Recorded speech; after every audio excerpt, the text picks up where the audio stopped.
Hari itu, seorang CEO cantik yang terbiasa memerintah segalanya, terdiam, membeku, bahkan nyaris menangis saat melihat sopir barunya mencium kening seorang ibu tua dengan penuh cinta. Apa rahasia di balik momen sederhana itu? Dan kenapa satu ciuman bisa mengubah hidup mereka selamanya? Sebelum lanjut, subscribe dulu channel ini. Like videonya, share ke orang terdekatmu, karena kisah ini bukan sekedar cerita, tapi pengingat tentang arti seorang ibu. Nadira dikenal banyak orang sebagai sosok yang nyaris sempurna. Di usianya yang masih muda, ia telah duduk di kursi CEO sebuah perusahaan besar yang namanya sering muncul di majalah bisnis. Cantik, cerdas, dan berwibawa. Itulah kesan pertama setiap orang yang bertemu dengannya. Langkahnya selalu mantap, suaranya tegas, dan tatapannya tajam. Seolah dunia adalah papan catur yang bisa ia atur sesuka hati. Namun, di balik semua pencapaian itu, ada satu hal yang perlahan membatu di dalam dirinya. Hati. Di dunia ini, yang lemah akan selalu tertinggal. Begitu prinsip hidup yang ia pegang erat sejak lama. Ia belajar dari kerasnya kehidupan, dari kegagalan orang-orang di sekitarnya, dan dari ambisi yang tak pernah ia beri jeda. Bagi Nadira, perasaan hanyalah penghalang menuju kesuksesan. Ia percaya, semakin sedikit empati, semakin cepat seseorang naik ke puncak. Dunia Nadira terbagi jelas dalam pikirannya, hitam dan putih, yang berhasil dan yang gagal, yang pantas dihormati dan yang cukup diberi perintah. Ia terbiasa melihat manusia dari hasil akhirnya, bukan dari perjalanan yang mereka tempuh. Jika seseorang miskin, maka itu karena mereka kurang berusaha. Jika seseorang tertinggal, itu karena mereka tak cukup kuat bertahan. Perusahaan ini bukan tempat untuk orang lemah, ucapnya suatu kali dalam rapat, tanpa ragu, tanpa rasa bersalah. Tak ada yang berani membantah. Namun tak seorang pun tahu bahwa di balik sikap dinginnya, Nadira menyimpan ruang kosong yang tak pernah ia sentuh. Ruang yang berisi rindu, penyesalan, dan luka lama yang ia kubur dalam-dalam. Ia memilih sibuk, memilih berlari, agar tak perlu menoleh ke belakang. Suatu pagi yang tampak biasa, Nadira diberi laporan bahwa perusahaan telah merekrut sopir baru, namanya Arga. Latar belakangnya sederhana, bahkan terlalu sederhana untuk standar hidup Nadira. Ketika Arga berdiri di hadapannya untuk perkenalan singkat, Nadira hanya melirik sekilas. Pakaiannya rapi, tapi jelas bukan merek mahal. Tangannya kasar, mungkin karena terlalu lama bekerja dengan tenaga. Matanya menunduk, suaranya rendah namun sopan. "Selamat pagi, Bu. Saya Arga. Mulai hari ini saya bertugas sebagai sopir Ibu," ucapnya dengan nada hormat. Nadira mengangguk singkat, tanpa senyum. Dalam hatinya ia bergumam, kenapa HRD memilih orang seperti ini? Bagi Nadira, Arga hanyalah roda kecil dalam sistem besar yang ia kendalikan. Mudah diganti, mudah dilupakan. Hari-hari berlalu, dan tanpa Nadira sadari, Arga menjalankan tugasnya dengan nyaris sempurna. Ia selalu datang lebih awal, memastikan mobil bersih, dan menunggu dengan sabar tanpa banyak bicara. Tak pernah sekalipun ia mengeluh, meski jam kerja panjang dan permintaan mendadak sering terjadi. Namun di mata Nadira, semua itu masih belum cukup. "Kenapa kamu selalu menunduk saat bicara?" tegurnya suatu hari dari kursi belakang mobil. Arga terdiam sejenak sebelum menjawab pelan, "Karena saya menghormati Ibu." Jawaban itu tak membuat Nadira tersentuh, justru sebaliknya, ia merasa risih. "Jangan berlebihan, kamu hanya sopir," ucap Nadira dingin. Arga mengangguk, "Baik, Bu." Tak ada bantahan, tak ada raut kecewa, hanya penerimaan yang tenang. Sampai pada suatu sore, segalanya mulai berubah. Nadira pulang lebih cepat dari biasanya karena rapatnya dibatalkan mendadak. Rumah besar dan mewah itu terasa sunyi, terlalu sunyi. Saat melangkah menuju ruang tamu, ia mendengar suara pelan, seperti bisikan doa yang tertahan. Langkah Nadira melambat. Dari balik pintu yang sedikit terbuka, ia melihat Arga berdiri di hadapan seorang wanita tua. Tubuh wanita itu kecil dan rapuh, pakaiannya sederhana, wajahnya penuh garis usia dan kelelahan hidup. Arga memegang wajah wanita itu dengan kedua tangannya, seolah takut wanita itu akan hilang jika ia melepaskannya. Matanya basah. "Ibu, maafkan Arga," ucapnya dengan suara gemetar. Perlahan, Arga menunduk dan mencium kening wanita itu dengan penuh hormat dan cinta yang tulus. Di detik itu, Nadira terpaku. Dadanya terasa sesak, tenggorokannya tercekat. Ia tak tahu kenapa, tapi pemandangan sederhana itu menghantam sesuatu yang selama ini terkunci rapat di dalam dirinya. Nadira tak segera melangkah pergi. Kakinya terasa berat, seolah ada sesuatu yang menahannya di tempat itu. Pemandangan barusan terlalu nyata untuk diabaikan. Seorang pria yang selama ini ia anggap biasa saja, bahkan nyaris tak terlihat, ternyata menyimpan dunia yang begitu dalam. Cara Arga memegang wajah wanita tua itu bukan seperti anak kecil yang sekadar patuh, tapi seperti seseorang yang menggenggam seluruh hidupnya. "Ibu capek?" tanya Arga lembut, suaranya hampir berbisik. Wanita tua itu tersenyum kecil. "Ibu nggak capek, Nak, asal kamu baik-baik saja." Kalimat sederhana itu menusuk dada Nadira. Ia tak tahu kenapa, tapi ada rasa hangat yang bercampur perih menjalar pelan di dadanya. Wanita tua itu duduk perlahan, napasnya terdengar pendek. Arga segera berlutut di hadapannya, tanpa peduli lantai dingin atau posisinya sebagai seorang sopir. "Ibu jangan berdiri lama-lama," kata dokter, "ibu harus banyak duduk," ucap Arga cemas. Iya, kamu ini cerewet sekali," jawab sang ibu sambil tersenyum lemah. Nadira menelan ludah. Ia terbiasa melihat perhatian dalam bentuk hadiah mahal, perawatan eksklusif, atau janji-janji kosong. Tapi perhatian seperti ini hadir sepenuhnya tanpa syarat. Ia hampir lupa rasanya. Untuk pertama kalinya, Nadira merasa ada yang salah dengan cara ia memandang dunia selama ini.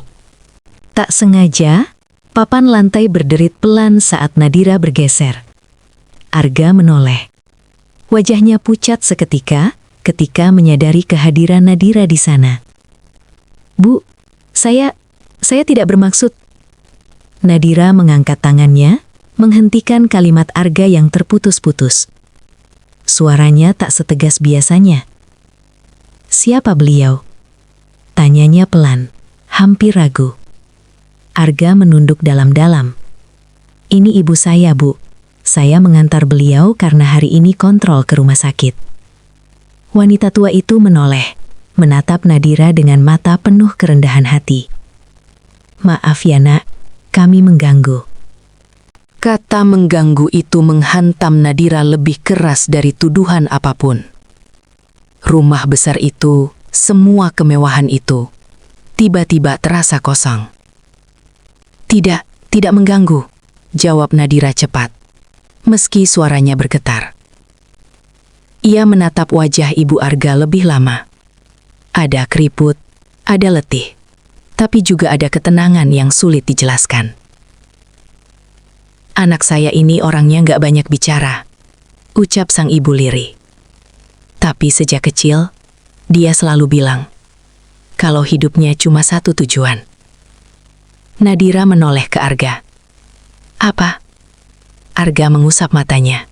Suaranya bergetar. "Saya cuma ingin ibu hidup tenang, Bu. Itu saja." Kalimat itu sederhana, tapi Nadira merasa seolah dunia berhenti berputar. Selama ini ia mengejar jabatan, pengakuan, dan angka-angka di laporan keuangan. Tapi di hadapannya berdiri seseorang yang hidupnya hanya berputar pada satu hal, bakti kepada ibunya.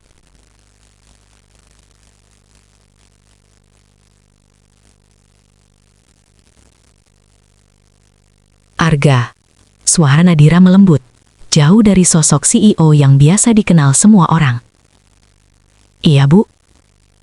"Terima kasih," ucap Nadira pelan, nyaris seperti bisikan. Arga terkejut. Ia tak mengerti maksud ucapan itu. Namun Nadira tahu, untuk pertama kalinya dalam hidupnya, ia sedang belajar pelajaran paling mahal dari seorang sopir yang ia remehkan. Setelah itu, suasana berubah menjadi hening. Nadira mempersilahkan Ibu Arga duduk lebih nyaman. Bahkan, tanpa sadar ia sendiri yang mengambilkan segelas air. Tangan Nadira sedikit gemetar saat menyodorkan gelas itu. "Terima kasih, Nak," ucap Ibu Arga lembut. Nadira tersenyum tipis, senyum yang jarang sekali muncul. Dalam diam, ia mengamati Arga. Cara pria itu berdiri tak jauh dari ibunya.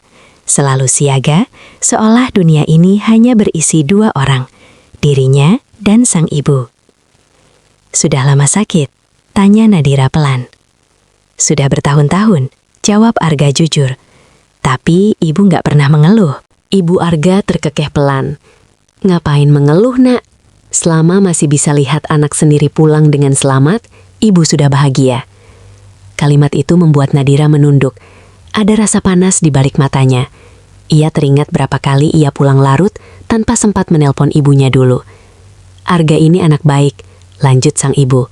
"Sejak kecil, dia nggak pernah minta apa-apa buat dirinya sendiri." Nadira menatap Arga. "Kamu nggak pernah iri melihat orang lain hidup enak?" Arga tersenyum kecil. "Pernah, Bu. Tapi setiap kali lihat ibu tersenyum, rasa iri itu hilang sendiri." Percakapan itu seperti membuka pintu lama di hati Nadira yang sudah lama terkunci. Kenangan masa kecilnya menyeruak tanpa izin. Wajah ibunya muncul jelas di benaknya. Wanita yang dulu selalu menunggu di ruang tamu, hingga akhirnya menunggu tanpa pernah ia temui lagi. "Ibumu orang yang kuat," ucap Nadira lirih. "Bukan kuat, Bu," jawab Arga pelan. "Ibu saya cuma bertahan." Kalimat itu menusuk.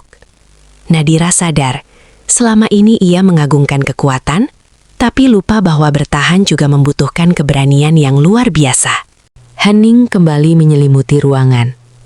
Nadira menarik nafas panjang sebelum akhirnya berkata, "Kamu tahu, Arga, ibuku meninggal saat aku terlalu sibuk bekerja." Arga terdiam. Ibu Arga menoleh dengan mata berkaca-kaca. "Sejak hari itu," lanjut Nadira, suaranya pecah, "aku berjanji pada diriku sendiri untuk tidak menjadi lemah. Tapi ternyata, aku justru kehilangan hal paling penting." Ibu Arga meraih tangan Nadira dengan lembut. "Nah, selama kamu masih bisa menangis, hatimu belum mati."